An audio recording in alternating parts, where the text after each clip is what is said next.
लहरै लहरको यस श्रृङ्खलामा आजको हाम्रो अनलाइन टेलिभिजनको विशेष कार्यक्रममा सिरै सृजनाका लहरहरूमा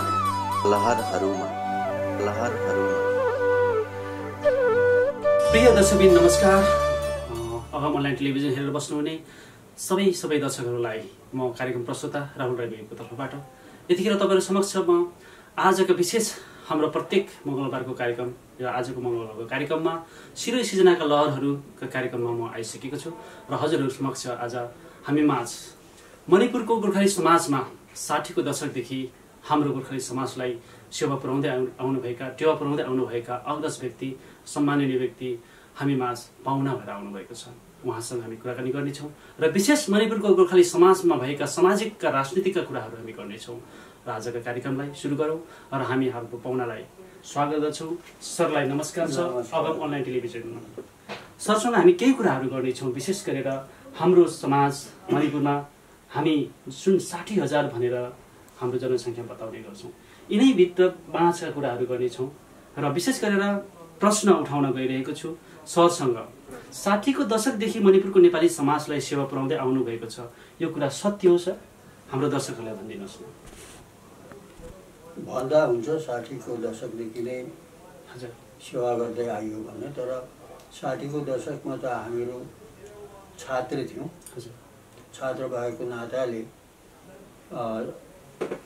छात्र सङ्घ थ्रुदेखि कुनै समाजमा कुनै कार्यक्रमहरू गर्नु पर्दाखेरि हामीहरू सहभागिता जनाउनु भएको 60 को दशकलाई हामी मानेर आएका छौँ। त्यसमा विशेष गरेर कसरी त्यो हामीहरू त्यसरी सामाजिक क्षेत्रमा आउने कारण कसरी भनेदेखि यतिखेरको स्कुलहरू जो थियो बनाउँदै पढ्दै भन्ने यो प्रक्रिया चल्थ्यो। जस्तो हाई स्कुल काङ्गाटोलीको भनौँ, त्यो स्कुल हामीहरू बिहान घरमा हलो कोदालो जोतेर भात खाएर स्कुल आए, स्कुलमा एकछिन 2 पिरियड जति पढेपछि त्यो स्कुल बनाउने काममा लाग्नु पर्यो।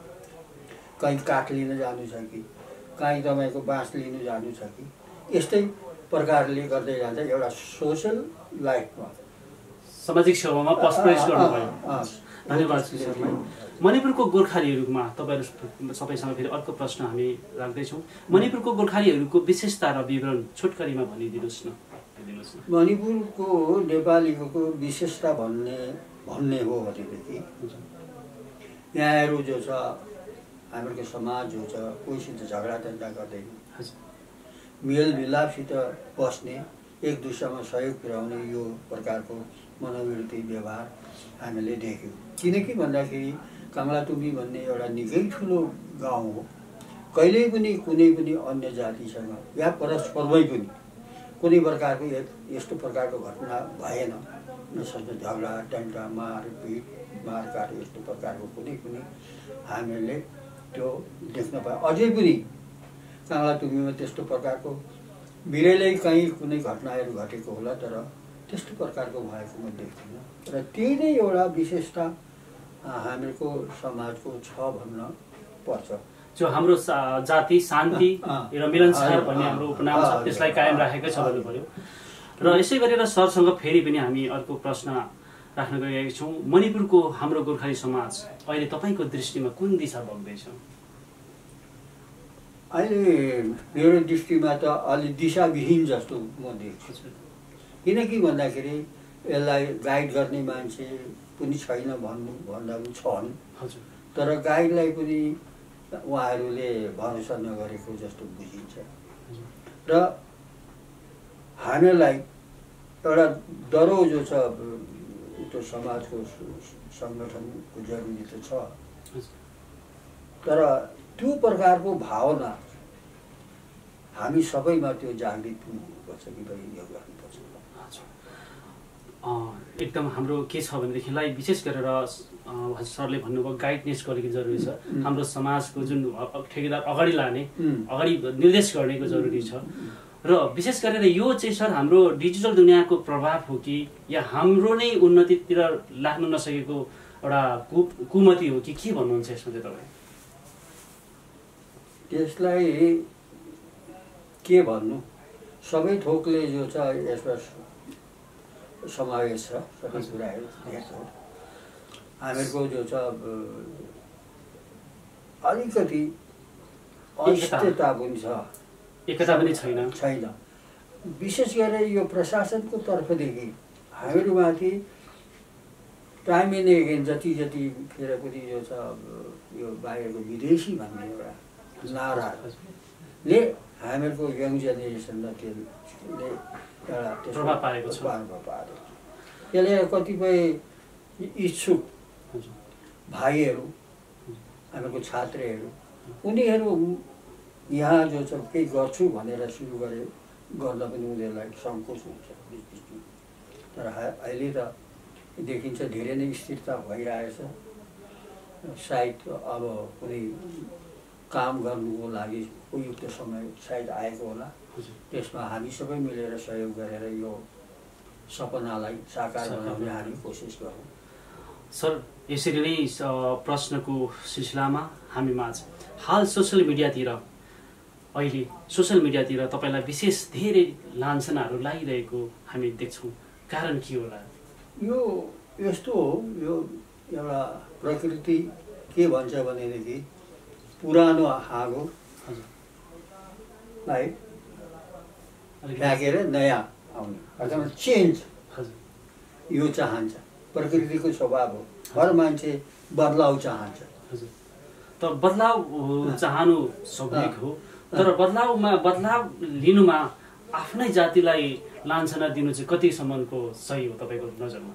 सही अब त्यसको लागि त कस्तो कुरा हो भनेदेखि त्यो आफ्नो आफ्नो सोच विचारको कुरा हो। परिवर्तन त खालि हामीहरूको कम्युनिटीमा मात्रै परिवर्तन चाहिएको होइन, सारा संसारमै चेन्ज चाहिन्छ। किनभने चेन्ज त सबैतिर संसारमा हुँदै आउँदैछ। त्यो सबैको त्यस्तो प्रकारको भावना पनि हुन्छ। तर हामीहरूकोमा चाहिँ विशेष कुनै उद्योग धन्दातिरको कुरो छैन। कोही विद्या हासिल गरेर कोही ठुलो पद पदवीतिर जाउँ भन्ने त्यस्तो प्रकारको मनोभाव छैन। यही हामीहरूको गाउँ ठाउँको लोकल कुरामा एकअर्कालाई हानभाव यही नै बत्तीको चाहिँ म देख्छु। दर्शकहरू, तपाईँहरूले सुन्दै हुनुहुन्छ, विशेष गरेर यी कुराहरूलाई पनि ध्यान दिनुपर्ने हाम्रो समाज र हामीले बुझ्नुपर्ने कुरा हुन्छ। सरसँग हामी कुरा गर्दै यतिखेर फेरि पनि म अर्को प्रश्न तपाईँसँग राखेँ। अखिल मणिपुर गोर्खा सुधारक सङ्घलाई तपाईँले पेवाने बनाउनु भन्ने कुराहरू आरोपहरू पनि हामी सुन्न पाउँछौँ। यो के साँच्चै हो कि के हो? यो कुरा यस्तो हो, कसैले पेवा बनाउनु तेरो पेवा हो भनेर दिएपछि त पेवा पनि हुन्छ। एउटा आफै पेवा बनाउने पनि हुन्छ, यो पेवा भनेर दिएपछि पेवा पनि हुन्छ। यसमा म भन्न चाहन्छु, यो म प्रेसिडेन्ट भएर आएको मणिपुर गोर्खा वेलफेयर युनियनको 1999 हो। त्यो अधिवेशन जनवरीको 11, 12, 13 तारिकको दिनमा अधिवेशन भएर त्यो अधिवेशनमा नयाँ के अरे चाहिँ कार्यकारिणी समितिको चुनाव भएको। चुनावमा म प्रेसिडेन्टको उम्मेदवारको रूपमा म खडा भएको थिएँ। मैले चुनाव जितेर म प्रेसिडेन्ट भएको हुँ। अब प्रेसिडेन्ट हुनुको पश्चात हामीहरूको त्यसमा के थियो भनेदेखि हामीहरूको अधिवेशनमा कति पैसा उठ्यो, कस्तो प्रकारको खर्च वर्ष भयो, त्यो भन्ने कुराको विदिन 15 डेज भित्रमा हामी क्लियर गर्छौँ भन्ने पनि हामीहरूको वचन थियो। तर हामी त्यसमा हामीले त्यो वचन मुताबिक हामीले एउटा ऑडिट कमिटी पनि गठन गरेको थियो। निश्चित समयमा जुन समय तोकेको थियो, जुन तारिक तोकेको थियो, त्यो तारिकमा हामीहरूको जो छ ऑडिट कमिटी पनि आयो। हामीले भएभरको सबै चिज हामीहरू उहाँहरूलाई सुम्पिनु। तर बडा नमिठो कुरा के हो भनेदेखि जति पनि हामीहरूको कार्यकर्ताहरू थियो, जुन जुन गाउँमा चन्दाको लागि रसिद बुकहरू पठाइएको थियो, त्यसको आएन, फिर्ता आएन। फिर्ता नआएपछि त्यो जो चाहिँ हिसाब किताब त्यतिकै अधुरो रह्यो र त्यसरी त्यसमा हामीहरू विफल भइयो भन्दा हुन्छ। तर पनि जो पनि आएको थियो, आएमध्येदेखिको हिसाब किताब कमिटीले गरेर कमसेकम 30-35 हजार रुपियाँ जो छ केस ब्यालेन्स हातमा थियो। त्यो पैसा केसीआरको हातमा हामीको सुम्पिनु भयो थियो। उहाँले त्योलाई अब हिसाब किताब उहाँले दिनुहुन्छ। सरलाई यहाँ अलिकति रोक्दै अब हाम्रो विशेष प्रश्नको कुरामा जाउँ र सरले अलिकति विवरण दिइसक्नु भएको छ, अर्को कुरा बताइसक्नु भएको छ। यसलाई नै 22 वर्ष तपाईँको कार्यकाल, अहिले पनि तपाईँ स्वयं हुनुहुन्छ, 22 वर्ष भइसकेको लामो कार्यकालमा यसमा डिजर्भ गर्ने फेरि रिफर्म गर्ने कतिपल्ट भयो होला? यो यसमा त्यो रह्यो आफूको जब त्यो हामीहरूको कमिटी म प्रेसिडेन्ट भएर म आएँ, त्यो करिब 1 वर्ष पुग्दा नपुग्दा करिब म्याक्सिमम हामीहरूको एजुकेटिभ बोडीको मान्छेहरूले रिजाइन गर्दै गर्दै एउटा यस्तो स्टेज आयो कि खालि म एकजना मात्रै रहेँ। त्यसमा जबरजस्ती सेक्रेटरीलाई तिम्रो रिजाइन म एक्सेप्ट गर्दिनँ भनेर र एकजना मेम्बरलाई राखेर त्यतिकै त्यसलाई चलाउँदै ल्याइयो। र लास्टमा गएपछि यो एक्लै यो यत्रो ठुलो संस्था कसरी चलाउने, यो केही पनि के अरे सहयोग पनि पाइएन, सबै त्यसरी मात्र हुन्छन् भनेपछि मैले रिजाइन दिएँ। रिजाइन जो छ मैले खबर कागजमा मैले पब्लिस गरेँ कि मैले रिजाइन गरेँ भनेर। त्यो पब्लिकेसन भएको बादमा पब्लिकले हामीहरूको एडभाइजर अहिले त हुनुहुन्न श्री किशोर थापाजी पूर्व के अरे एमएलए, उहाँ एडभाइजर हुनुहुन्थ्यो। उहाँको नेतृत्वमा कालापाडमा मिटिङ भयो। त्यस मिटिङमा करिब 400-500 जना मान्छेको उपस्थिति थियो। त्यो आमसभाले अर्को कमिटी जो छ गठन नगरुन्जेलसम्म यहाँलाई नै इन्चार्ज दिनुपर्छ भनेर कमिटीले पास गरेर पुनः फेरि मलाई प्रेसिडेन्ट बनाइयो। प्रेसिडेन्टको जिम्मेवारी दिया गयो। अब त्यो कसले नयाँ कमिटी गठन गर्ने, अब त्यसको पनि त्यहाँ निर्णय भएको थिएन। मैले सम्झेँ किनभनेदेखि चाहिँ प्रजाले गरेको कुरा हो, यसको आफै उहाँहरूदेखि हुन्छ या कोही गाइडलाइन आउँछ भनेर त्यतिकै इन्तजार थियो। आएन। आफूले पनि जो छ फेरि कल गर्न सकिएन। त्यसो हुँदै आजसम्म त्यसमा अब यो लामो अन्तरालमा तपाईँको कार्यकालमा तपाईँले सेवा पुर्याउनु भएको छ होइन। धेरै लान्छनहरू आए, धेरै आरोप आए, धेरैपल्ट रिजर्भ हुँदै फेरि रिफर्म भए र एउटा कुरो अन्तमा तपाईँलाई के छ भनेदेखिलाई 22 वर्षसम्म आजसम्म त्यहाँ यो एउटा माउ संस्था सम्हाल्ने योग्य व्यक्ति नभएर हो कि नयाँ रूप आउनु नखोजेर हो कि नयाँ रूप ल्याउनु नखोजेर होला, यसको लागि चाहिँ अलिकति जानकारी पाउन। बीचमा प्रजाले पनि चेन्ज गर्न मन नगरेको कतिपय कारण पनि छन्। किनभनेदेखि यो अर्गनाइजेसनले ओबिसीको केसलाई लिएर हिँडेको थियो। किनभने ओबिसीको सम्पूर्ण जो छ सेक्रेटरी प्रेसिडेन्ट सरकारको तर्फले ओबिसीको जो अध्यक्ष जो हुनुहुन्थ्यो उहाँहरूलाई हामीले सारा गाउँमा लिएर गयौँ। त्यसको इन्टरभ्यू हो। तपाईँको जो छ प्रजाहरूसित गाउँ हेरे उनीहरूले, गाउँको मान्छेहरूदेखि इन्टरभ्यू लिए, रिपोर्ट उनीहरूले लिए। जस्तो इराङमा लिएर गयौँ, कालापाडमा लिएर गयौँ, तोरीबारीमा गयौँ, कालापाडमा आयौँ, कालापाडको काङ्लातुङ्गीमा, मोरेमा, पुखाउमा, चान्डेलमा, यो सबै ठाउँमा यो ओबिसीको जो कमिटीलाई हामी लिएर गयौँ। त्यसमा कतिपय जो छ खर्च जो छ आफूले वहन गर्नु पर्यो। चान्डेलमा त एकजना गाउँवडाजीले होटेलमा भात खुवाउनु भएको थियो, हामी दिन्छौँ भनेर हामीले दिन नसकेर सायद उहाँले पुगेन पैसा, उहाँले तिरिदिनु भयो पछाडि। वास्तवमा छोटकरीमा भन्नुपर्दाखेरि जुन प्रकारको जाति हितको लागि, जुन प्रकार जाति बचाउको लागि गर्न सक्ने त्यहाँसम्म सठिक ढङ्गले भूमिका निभाउन नसक्ने व्यक्ति नआउँदा आजसम्म पनि तपाईँको टाउकोमा यो जिम्मेवारी छ भने हामीले मान्नु पर्यो। हजुर, यही बिचमा पनि तपाईँको पञ्चायतको केस भएको थियो। त्यतिखेर त म मेम्बर मात्रै, साधारण मेम्बर थिएँ मैले यो अर्गनाइजेसनको। तर मेरो आफ्नै काङ्लातुङ्गीको काङ्लातुङ्गी गाउँका बुढापाका प्रधानहरूको सहयोगले उहाँहरूले तिमी यो केसको भाग लिएर नेतृत्व गर भन्दाखेरि मैले हाइकोर्टमा वकिल समातेर केस गर्दा केस लिएर त्यो काटिएको पञ्चायत त्यो फेरि रिइन्स्टिट्युट हो। त्यो त्यहाँ पनि त्यो कुरो छ। ओबिसीमा धेरै टाइम लाग्यो। भरे अहिले ओबिसी कहाँ गएर पुग्यो त भन्दाखेरि ओबिसी जो छ हाइकोर्टले सुप्रिम कोर्टले यो जो छ स्टेटको पर्भ्यूदेखि पर्भ्यूमा रहनु हुँदैन भनेर उनीहरूले स्टेट पर्भ्यूदेखि त्यसलाई निकालिदिएपछि ओबिसी त्यही गएर सक्छ। त्यसको के अरे सुप्रिम कोर्टले दिएको अर्डर छ मसित। अनि अरू यो ओबिसी होइन, यो हामीहरूको सेड्युल कास्ट सेड्युल ट्राइब जो बेकवर्ड क्लासको लागि पनि त्यसमा जो छ उहाँ दिल्लीमा जाँदाखेरि दिल्लीमा हामीहरूले मन्त्रीसँग भेट भयो कि त्यो आलुवालिया, त उहाँले 14जना जातिहरूलाई चाहिँ ओबिसीमा अर्थात् बेकवर्ड क्लासमा हाल्ने भन्ने थियो उहाँहरूको प्लानभित्रमा छ भन्ने सर्कुलर थियो। त्यो सर्कुलरलाई लिएर आएर हामी यहाँ चिफ सेक्रेटरीलाई गएर भेट्यौँ, चिफ सेक्रेटरीलाई मेमोरेन्डम दियौँ। अनि चिफ सेक्रेटरीदेखि दिएको मेमोरेन्डमको त्यो लिएर गएर ल्याएर फेरि बेकवर्ड क्लास त्यहाँ जानुपर्छ भने त्यहाँ ल्याएर फाइल त्यहाँ पिराएपछि त्यो जो छ यसको स्कोप अलिक बेग्लै किसिमको रहेछ, उनीहरूले पनि नबुझेको, हामीले पनि त्यसको जो छ ती पिराउनु थियो, ती पिराएर त्यो त्यतिकै त्यो मन्थन गर्ने भने सरकार बदली हुन्छ एउटा भनेर त्यतिकै रहेको छ त्यो।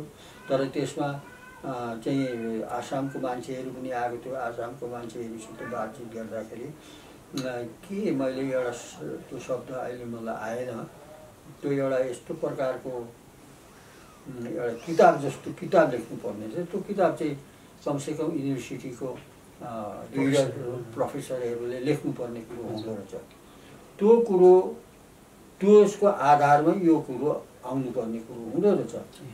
आसामतिर चाहिँ उहाँहरूले चाहिँ कसो गर्नुभएछ भनेदेखि आसाममा चाहिँ उहाँहरू जहाँ जाति विशेषको गाउँ हुँदाखेरि जहाँ भने अब छेत्रीको गाउँ चाहिँ छेत्री मेजोरिटी भएको, ब्राह्मण भयो ब्राह्मण मेजोरिटी भएको, राई भए राई मेजोरिटी भएको, लिम्बू भए लिम्बू मेजोरिटी भयो, तामाङ मेजोरिटी भएको, यस्तो मेजोरिटी भएको गाउँमा लगेर त्यहाँ कल्चरल प्रोग्रामहरू पनि गरेर त्यसको भिडियो क्लिप बनाएर त्यस प्रकारले उहाँहरूले पर्स्यु गरेछन्। हामीहरूको काँडा माने मणिपुरमा त्यस्तो जाति विशेषको गाउँ छैन, सबै हामी त मुक्तमा हुँदाखेरि हामीले त्यसरी छुट्याएर कुनै पनि दिन सकिएन। तर मैले उहाँहरूलाई यो कुरो चाहिँ सबै भने कि जे भए पनि यही नै हो हामीहरूको कल्चर, चाहे यतादेखि समाते पनि कान त्यही कानै हो, उतादेखि समाते पनि यही हो। हामीहरूको तामाङ शैलो भने पनि त्यो छेत्रीको पनि गुरुङको पनि राईको पनि सबैको यसरी हामीहरू त एउटा गोर्खा भन्ने एउटा जाति नै यही हो सबै। र दर्शकबिन हामी कुराको सिलसिलामै छौँ र हामी धेरै कुराहरू सुनिरहेका छौँ, धेरै कुराहरू हामीले बुझिरहेका छौँ। यसै माझमा फेरि पनि प्रश्नको लहरमा सिरोसिजनाको लहरमा सरसँग हामी प्रश्नमा पुग्दछौँ। 70 को दशक किशोर थापापछि हाम्रो यस सिटलाई बचाउन हम्मे परेको छ, जो कानुन कन्स्टिट्युसनका हाम्रो सिट छ। यसमा के कारण मान्नुहुन्छ तपाईँ? यो सिट क्रिएसन भएको दिनदेखि नै म हुन्छु उछिन पाछिन चलेको कुरा हो, नचलेको होइन। त्यतिखेर किशोर थापाजीलाई आम मेजोरिटीले रुचाएको थियो तापनि केही इच्छुक प्रजातन्त्र हो, हामीले पनि त्यसमा कन्टेस्ट गर्न पाउँछौँ भन्ने यस्तो प्रकारको मनसाय लिने ग्रुपले कन्टेस्ट गरेकै हो। तर सारा जनताले मलाई रुचाएको हुँदाखेरि खालि हामीहरूको जो छ कम्युनिटीले मात्रै, हामीहरूको जातिले मात्रै उहाँलाई नरुचाएर अन्य जातिले पनि रुचाएको हुँदाखेरि त्यसको बलमा उहाँले धेरै भोट पाएर जित्नुभयो। त्यसमा विचार गर्ने हो भनेदेखि जो अहिले जुन प्रकारको हामीलाई यो सिट बचाउनलाई साह्रो परिरहेछ, हामीहरूको मान्छेले विरोध गरिरहेछन् भन्ने कुरामा त्यो फर्स्ट इलेक्सनमा पनि राम्रोसँग निहालेर 1 बाई 1 चेक गर्दाखेरि हामीहरूको भाइहरूको भोट कमसेकम 3 भागको 1 भाग त अरू जातिलाई दिएको थियो। डिभाइड छन्, जातिलाई मन नपराउने विशेष कारणले गर्दाखेरि आज पनि त्यो छ। 15 वर्ष हाम्रो एमएलए रहिसकेको सिटमा आज पनि हामी आउँदै गरेको नजिकै आइपुगेको इलेक्सन जुन छ यसमा पनि हामी अहिले पनि 2 जना लिडरहरू हामी नाम हामीले सुन्दैछौँ।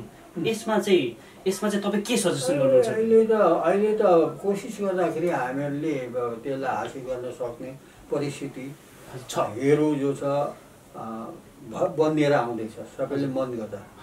उस टाइममा चाहिँ के थियो भनेदेखि प्रत्येक मान्छे एउटा हामीहरूको अनेपाली जातिको जग्गा जमिन नहुनेहरू थिए। तैँले भोट यता दिनेसँग तँलाई खेदाउँछु भन्थे। यी कतिपय कुराहरूले गर्दा उसले बाध्य भएर यता दिन चाहे तापनि उतै दिनु पर्थ्यो। त्यतिखेर एकदम निकै डरो खालको भूमिगत संस्थाहरू पनि थिए। यदि दिएन भने घर आगो लगाउँथे। त्यस उसले गर्दाखेरि त्यतिखेरको परिस्थिति कारण हामीले तपाईँबाट जान्न पायौँ कारण चाहिँ हाम्रो एकता नभएर।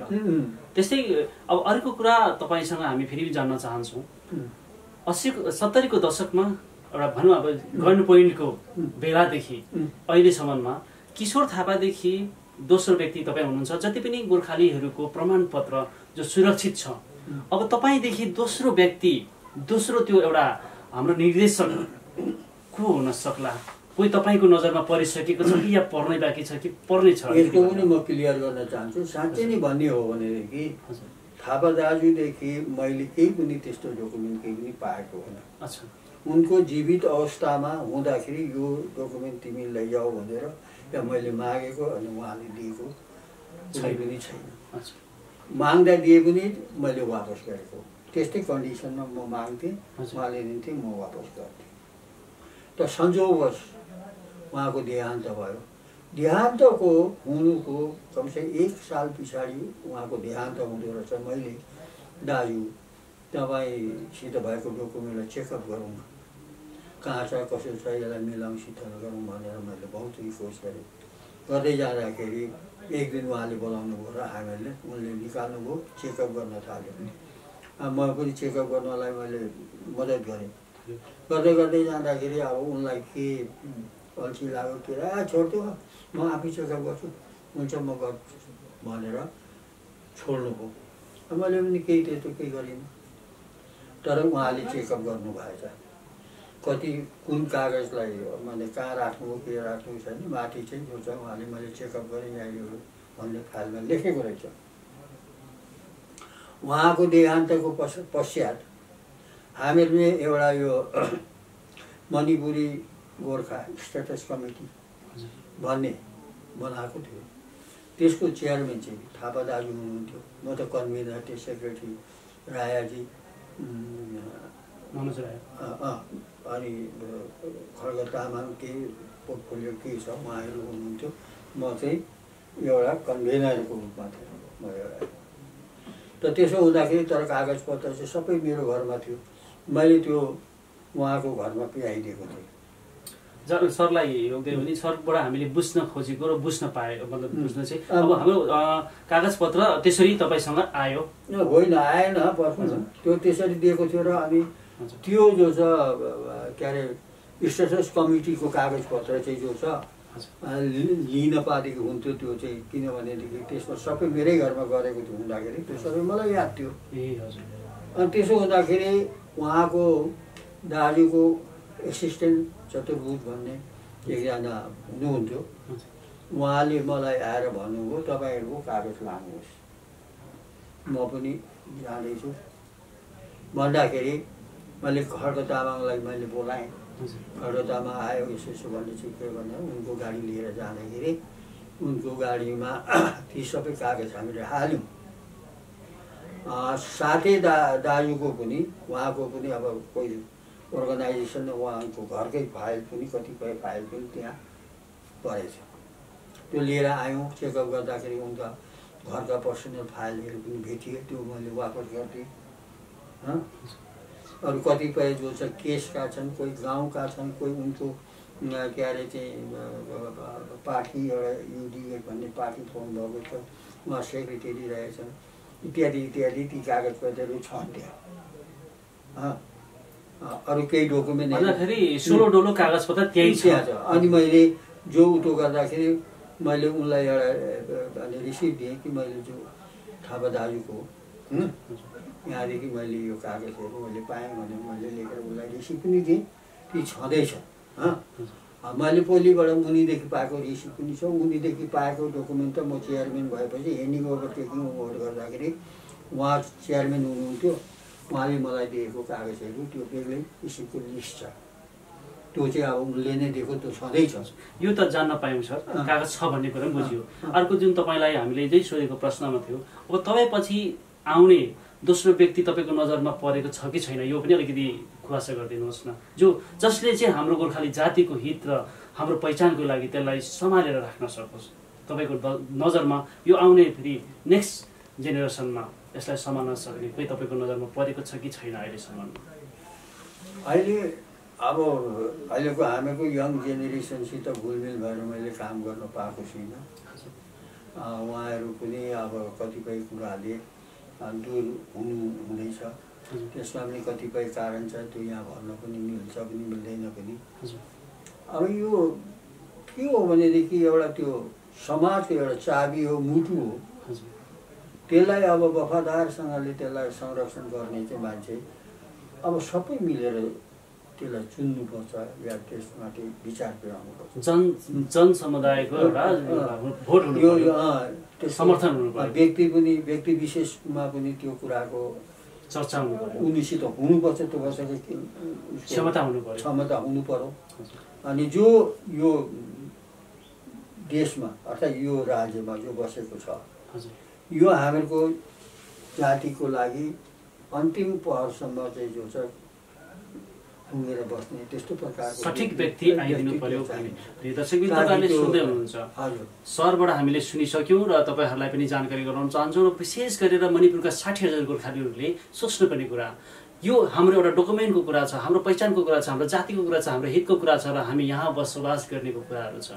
र भोलिको दिनमा यस्ता व्यक्ति जो जातिलाई, हाम्रो समाजलाई र भोलि पिँढी दर पिँढीलाई माया गर्ने एउटा व्यक्ति सठिक विचारले आउनुपर्ने अवस्था, उहाँको एउटा माग पनि, र यो हाम्रो पनि माग हो र तपाईँहरूको पनि माग हो। र विशेष गरेर यसरी नै प्रश्नको लहरमा सरसँग हामी पुग्दछौँ। विशेष गरेर अघि तपाईँले कामतुम्बी ग्राम पञ्चायतमा परेको केस पनि अघि तपाईँलाई भनिसक्नु भएको छ, र यही दुईटालाई म दुईटा प्रश्नलाई एउटैमा बनाउँदै, कामतुम्बी ग्राम पञ्चायत आज तपाईँको दृष्टिमा त्यतिखेर र अहिलेकोमा कस्तो छ, र हाम्रो आफ्नै जिल्ला परिषद थियो जो आज हामीमा छैन, र आज कामतुम्बी ग्राम पञ्चायत पनि खुरुखुरु जिल्लामा गाभिएको छ, त त्यसमा हाम्रो कार्यमा कति सन्तुष्टि हुनुहुन्छ र हाम्रो सहभागी कस्तो हुनुपर्ने हुन्छ? पञ्चायत सम्बन्धीमा बात गर्ने हो भने त्यतिखेर अब जिल्ला परिषद मेम्बर पनि हुनुहुन्थ्यो, हाम्रो थापा दाजु पनि हुनुहुन्थ्यो, म त्यो कालापाडामा मिटिङ भयो के भयो भन्दाखेरि त्यतिखेरका जो सिटिङ मेम्बरहरू छन् उहाँहरूको विचार बेग्लै प्रकारको थियो, यो काटिँदैन हुँदैन भन्ने प्रकारको ज्यादा उहाँहरूको चाहिँ दावा थियो। त्यसमा अब प्रजाले चाहिँ जो छ धेर जस्तो जोसित पावर छ त्यतैतिर विश्वास गर्ने कुरा भयो। त्यो मिटिङको भोलिपल्ट नै तपाईँको जो छ दिल्लीको अर्डर आयो, अनि उहाँ जिल्ला परिषदलाई लौ न त्यो तपाईँले त चिनेको मान्छे पनि हो, तपाईँ त्यसको अर्डर निकाल्न सक्नुहुन्छ निकाल्नु भन्दाखेरि उहाँले कति धाउँदा पनि भएन, हामीले धाउँदा पनि भएन, त्यो छ आज भन्छ के भन्छ त्यो भनेको बेलामा हामीले त्यो पेपरै पाउन सकेन। भरे लास्टमा गएर प्रेसमा पुग्दा चाहिँ त्यो हामीले पाउन सक्यौँ। त त्यस कारणले त्यसको पहिले के थियो भने हामीले के चाहिँ गर्नु पर्थ्यो भन्ने कुरामा चाहिँ त यो काङ्लातुम्बी ग्राम के अरे जिल्ला परिषदको नाममा काङपोखरीसम्म थियो, त यसलाई हटाउनु पर्थ्यो भने पनि त काङ्लातुम्बी भित्रैमा काङ्लातुम्बीकै पपुलेसनले पनि हुन सक्थ्यो, त लगेर यो यता माने रिजर्भ सेड्युल कास्टमा हाल मिसाउनु पर्ने थिएन। त्यसमा हामीले सबै मिलेर कि उता जेनरल का यतातिर कि खुकुलतिर लगाइदिए यता के अरे चाहिँ जेनरल कास्टको उसमा लाइनमा सेड्युल कास्टमा नहाल्ने भन्दा हुन्थ्यो। त्यो हामीहरूको जोइन्टली एउटा मुभमेन्ट हुनु पर्थ्यो। अहिले पनि यो पालि पनि अब डिलिमिटेसन आउँदाखेरि हामीले किन त भन्दाखेरि जिरीबाममा दुईवटा नै एउटा मात्रै जो छ जिल्ला परिषद हुँदाखेरि पनि त्यहाँ जिल्ला परिषद छ भनेपछि त यहाँ हामीहरूको लागि किन नहुने हुन सक्थ्यो। विशेष यसमा हामीले जान्न पाउँदछौँ र बुझ्दछौँ के बुझ्दछौँ भनेदेखिले हाम्रो विशेष गरेर अग्रजहरूको अलिकति मेलमिलाप तालमेल कमी कमजोरी जोइन्ट एफर्ट हुनुपर्ने भएन भन्ने तपाईँलाई लाग्छ र लाग्छ कि एकदम फ्याक्ट कुरा हो। त्यसमा हामी सबै त्यहाँ छौँ। त्यो यसै गर्नु भने कसैले त्यतातिरको चिज हुन्छ सहयोग सहायता नै गर्न चाहँदैन, त्यो त्यताको स्टेपै लिन चाहँदैन। नचाहेपछि त अब के गर्नु, जो सिटिङहरू छन् जोसित पावर छ अब उनीहरूले धेरै जस्तो त राई उनीहरूको लिन्छ। त्यसले गर्दाखेरि त्यसलाई हामीले गुमाउनु पर्ने अवस्था छ। अनि हामीले समय पनि एकता भएको बादेखि कुदेर जाउँ भन्दाखेरि चाहिँ पुग्न सक्यो, हुने नहुने त बेग्लै कुरो, तर टुङ्गामा पुग्न पाएको भए त एउटा कुरा हुने थियो। यसै गरेर सर फेरि पनि हामी अर्को पनि कुरा जान्न चाहन्छौँ। हाम्रो समाजमा एकता र भाइचारा छैन। अब यसलाई कसरी कुन मन्त्र लगाउँदाखेरि चाहिँ हामी सफल बन्न सक्छौँ होला? तपाईँले अलिकति छोट गरेर राखिदिनुहोस् यसको बारेमा। यो विशेष गरेर के हो भनेदेखि जो हामीको शिक्षित बन्धुहरू छन्, भाइहरू छन्, आउने जो पिँढी छ उनीहरूले पनि अध्ययन गर्नुपर्छ, सोच्नुपर्छ कि एउटाले यो कुरो यो चाहिँ मान्छे राम्रो हो भनेर राम्रो भनेर पुग्नु पनि ठिक छैन, नराम्रो भन्यो भने नराम्रो भनेर पनि त्यसलाई फटो लिनु हुँदैन। सोच्नुपर्छ, त्यसको बायोडाटा बुझ्नुपर्छ, त्यसको अबदेखि सोधपुछ गरेर पनि जान्नुपर्छ, सोध्नुपर्छ। त्यसै होइन काम गर्ने मान्छेलाई बहुत मुस्किल छ। त्यहाँ माथि जो छ अनेक प्रकारको लान्छना लगायो भनेदेखि उसलाई पनि त तलब तनखा पाएर गर्ने काम त होइन। पैसा पनि उसले गोजीदेखि खर्चिन्छ, त्यहाँ माथि आफ्नो समय पनि खर्चिन्छ। त्यसरी काम गर्दाखेरि कमसेकम त सहानुभूति एउटा दिनुपर्छ मान्छेलाई। त के कारण छ एउटा ठोस, जस्तो अहिले मलाई पेवा भन्नुहोस् त, पेवा मैले कसरी पेवा गर्ने? अहिले चुनाव गर्दा गर्दै चुनाव के अरे चाहिँ चुनाव गर्नुको लागि मलाई त चुनावभरिको लागि मात्रै अहिले के अरे प्रेसिडेन्ट राखेको थियो।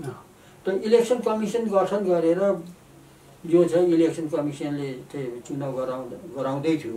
त के कारणले चाहिँ चुनाव गर्ने जो छ माने अर्थात् मलाई इलेक्सन कमिसन कसरी निष्क्रिय भयो, काम कसरी भयो र उसले फेरि हामी गराउन सक्दैनौँ भनेर प्रेसिडेन्टमा लेखेर दिनुपर्ने कारण के हो? यो कसैले पनि अहिले यो पनि बोल्दैछन् त्यो त्यतातिर कोही पनि कुरो गरेको छैन। के कारणले? म त त्यो चुनाव नहुन्जेलसम्मको लागि चुनावभरिको लागि मात्रै नामको प्रेसिडेन्ट हो, कोही अर्को थिएन। किनभनेदेखि त्यो त मिटिङमा कमिटी त पुरा डिजल्भ गरेको हो, डिजल्भ गरेर यो चुनाव कन्डक्ट गरुन्जेलसम्मको लागि भनेर राखेको। अनि मिटिङले नै एमएनसीले चाहिँ इलेक्सन कमिसन गठन गरेर राम्रो प्रकारको इलेक्सन कमिसन पुरा शिक्षित वर्गहरू हालेर बडा ढङ्गले गर्दै थियो उहाँहरू। अब त्यो गर्दा गर्दै अब यहाँ हेऱ्यो कोही हामीका असन्तुष्ट जो वर्गहरू छन् जसलाई उहाँहरूलाई मन पर्दैन, उहाँहरूलाई मान्छे मन नपरे पनि संस्थाको जो छ काम कारबाही चाहिँ ठिक छ कि छैन भन्ने कुरो उहाँहरूले त्योतिर मूल्याङ्कन गरेनन्। आफ्नो सोचले के गर्दाखेरि चाहिँ यसमा बाधा बिग्न पर्छ या तोडफोड हुन्छ त्यही प्रकार लागेको जस्तो मलाई लाग्छ। नत्र भनेदेखि इलेक्सन कमिसनले के इलेक्सन गराउँदै थियो, फेरि मैले इन्चार्ज लिनुपर्ने या मैले यो टाउको दुखाउनु पर्ने कारण के थियो? विशेष कुरा हाम्रो एकता नै त्यहाँनिर छैन भन्ने कुराहरू हामीले पारदर्शी प्रकारले देखेका छौँ।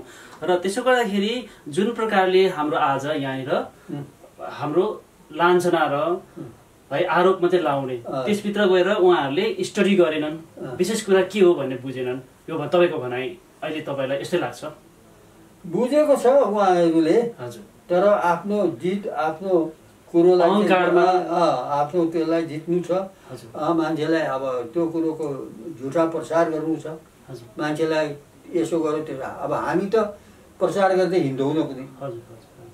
म त मोबाइलमा एउटा शब्द पनि लेखेको छैन।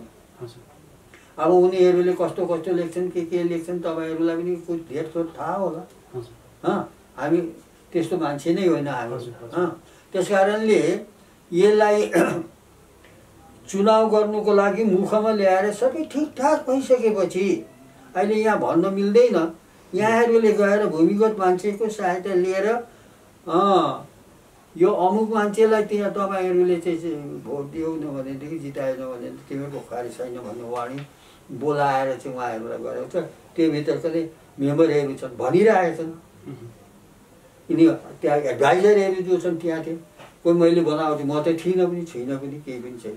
यो कुरालाई यही प्रसङ्गलाई चाहिँ हामीले अलिकति गहिरो प्रकारले सोच्दाखेरि तपाईँलाई कस्तो लाग्छ कि हाम्रो जाति, हाम्रो हित, हाम्रो पहिचानको लागि के हामी जुन प्रकारको हामी एक अर्काको मनमा जुन मनमुटाउ छ यसलाई मासेर फेरि पनि हामी एक भएर काम गर्दाखेरि चाहिँ सकिन्छ कि सकिँदैन?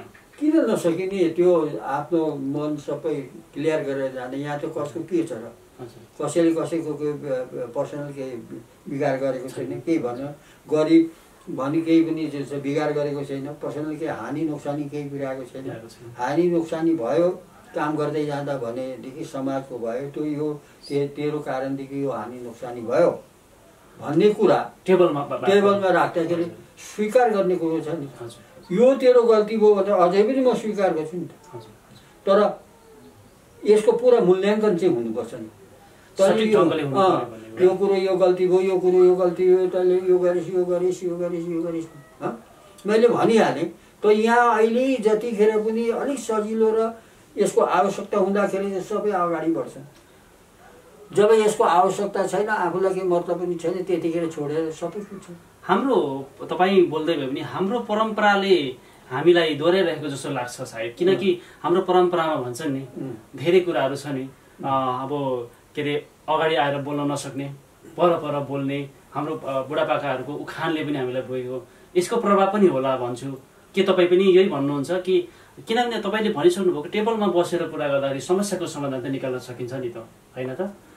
र भन्दै अब तपाईँबाट हामीले जान्न पायौँ, दर्शकहरूले पनि बुझिराख्नु भएको छ र अन्तमा हामी छौँ। कन्क्लुजनमा एउटा कुरा भन्छु। हजुर, जस्तो अहिले जो छ हामीको राष्ट्रिय लेभलमा जो कुरो चल्दैछ नि, हजुर, टुक्रे गेङ भन्छ नि। हजुर हजुर, यो टुक्रे गेङ छ हामी कहाँ भन्नु त।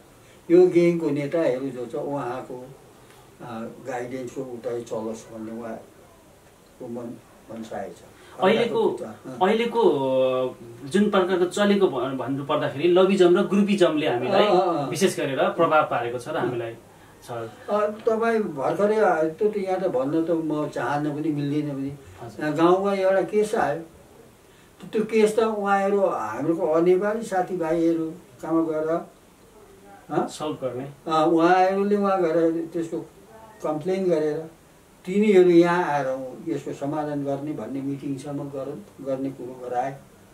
त त्यो तपाईँहरू बुझ्नुहोस् कि त्यो सठिक हो। हामीहरूको घरभित्रको कहानी, घरभित्रको झगडा हुनसक्छ, मेरो गल्ती हुनसक्छ, अर्काको हुनसक्छ, त्यसको हुनसक्छ, भए पनि घरभित्रमा ठिक गर्ने कुरा हो नि त। तर अर्को अनेपाली जातिसित गएर यसो भयो भनेर उहाँ गुहार मागेर हामीहरूको कुरो भित्रको आन्द्रा भूमि सबै देखाएर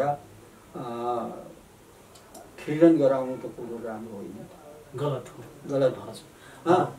तर पनि हामीहरू त्यसमा पनि हामीले केही गुनासो गरेको छैन। चलो भाइ, जसको जस्तो त गर्दै जान्छ, समय आउँछ समाजले पनि देख्ला, हेर्ला कसको के गल्ती छ भने एक दिन त यसको निरुकल होला भन्ने आशामा हामी छौँ।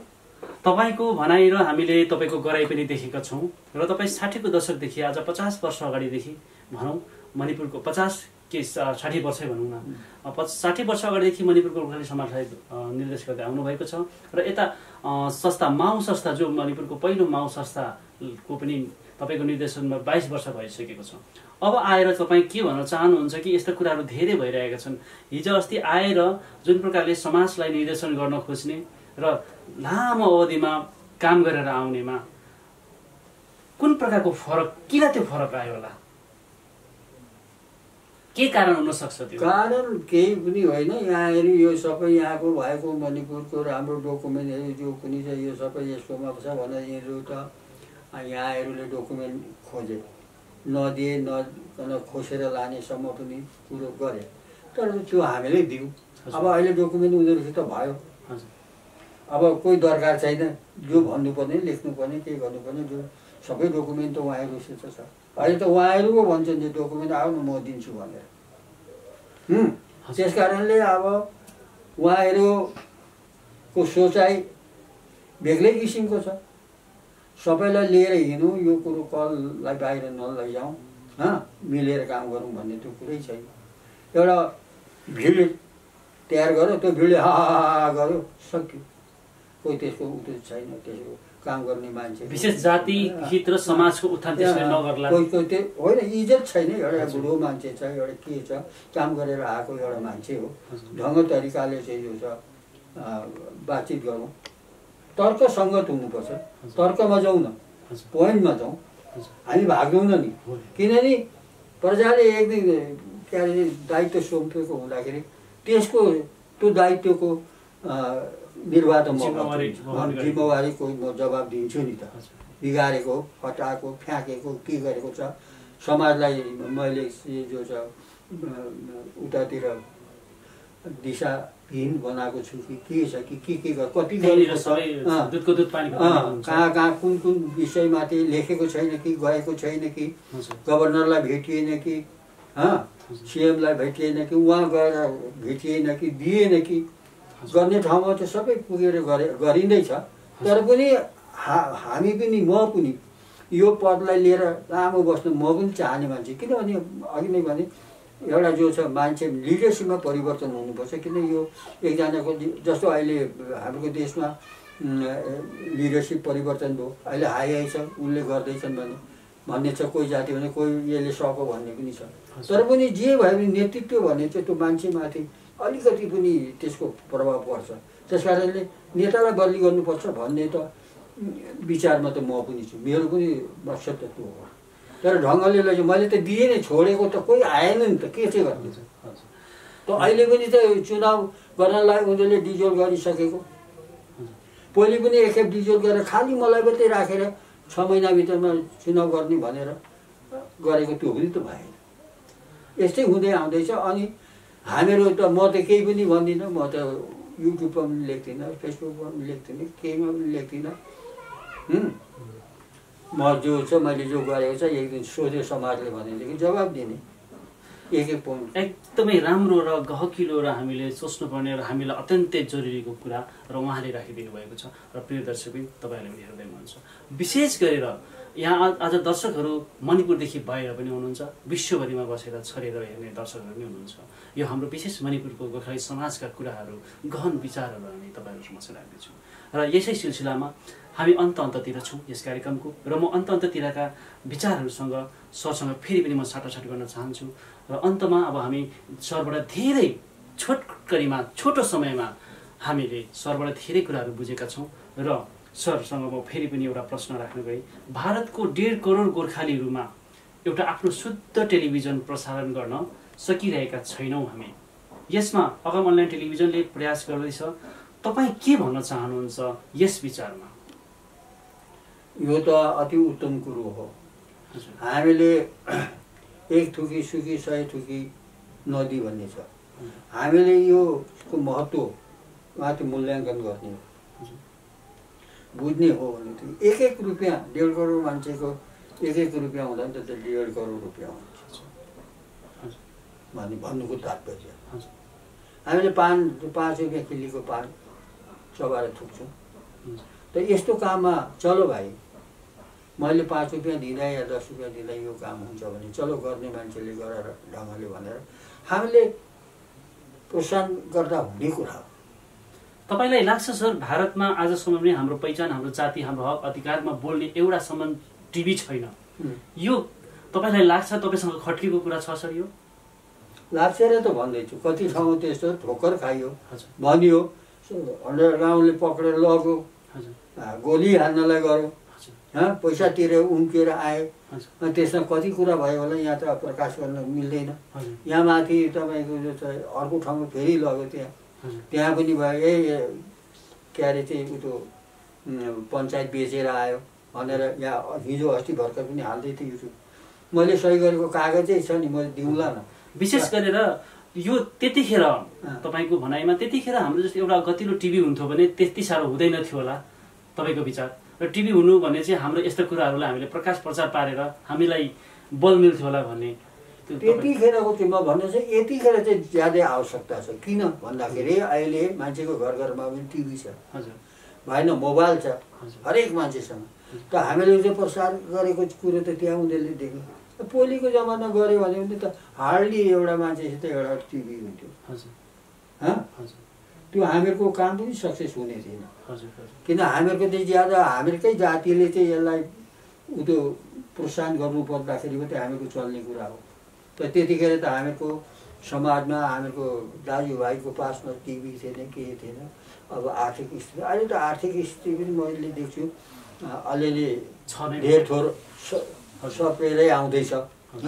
सबैको पासमा मोबाइल छ, मोबाइलदेखि पनि त्यो कुरोको चाहिँ के हुँदैछ, के गरिँदैछ भन्ने चाहिँ त्यो हरेकलाई भलै मान्छे गीत सुनेर के गरेर टाइम पास गरेर कोही हेर्ने मान्छे पनि कमसेकम 70-80%, 60-70% त मान्छे हामीहरूको टिभीमा यो आउँदा के न्युजहरू के हेर्नु भने त हेर्ने मान्छे पर्ने जस्तो पाइन्छ।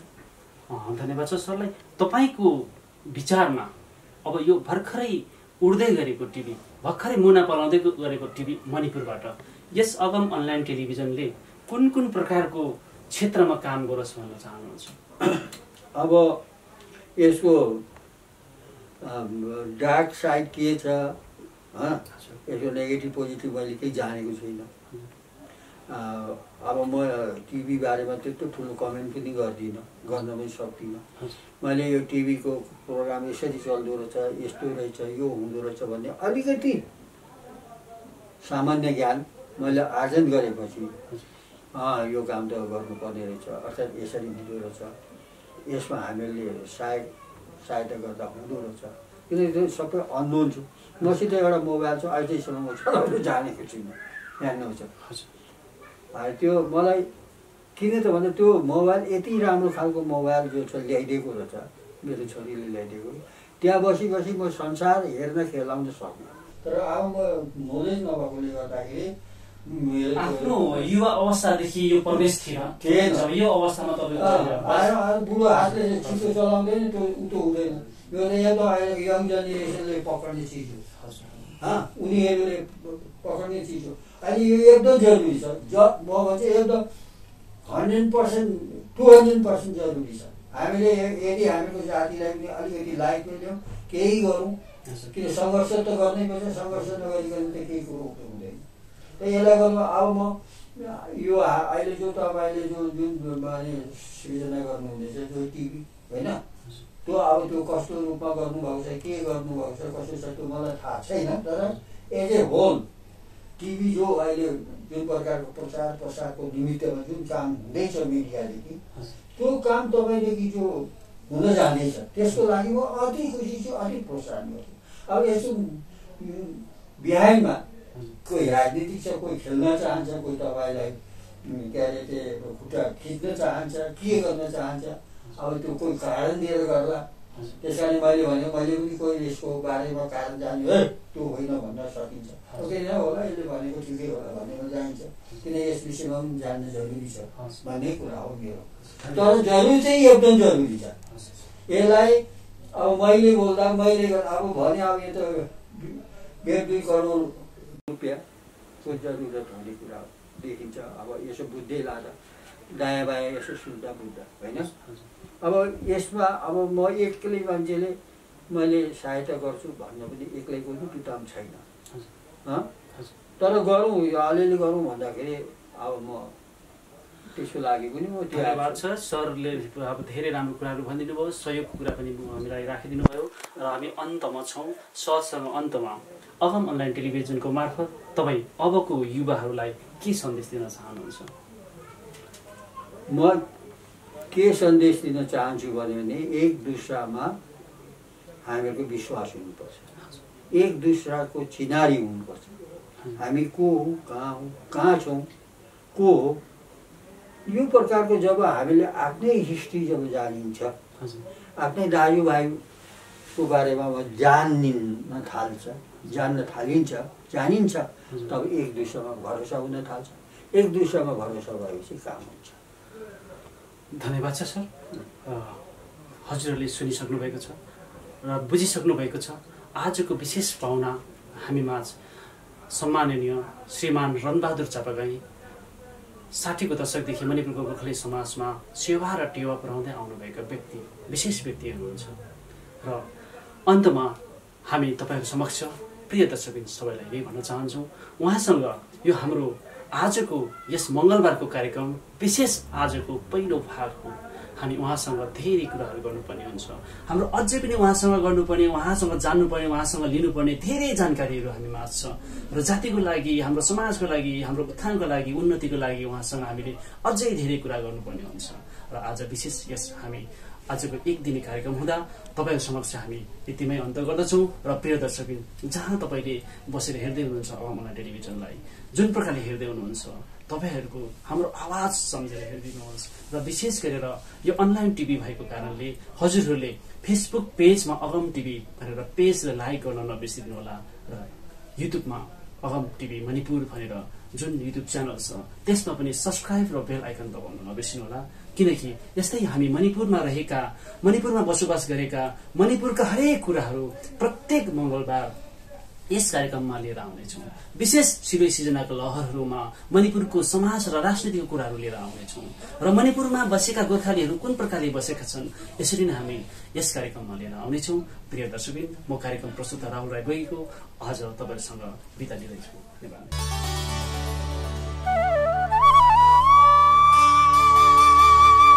लहरै लहरको यस श्रृङ्खलामा आजको हाम्रो अनलाइन टेलिभिजनको विशेष कार्यक्रममा सिरै सृजनाका लहरहरूमा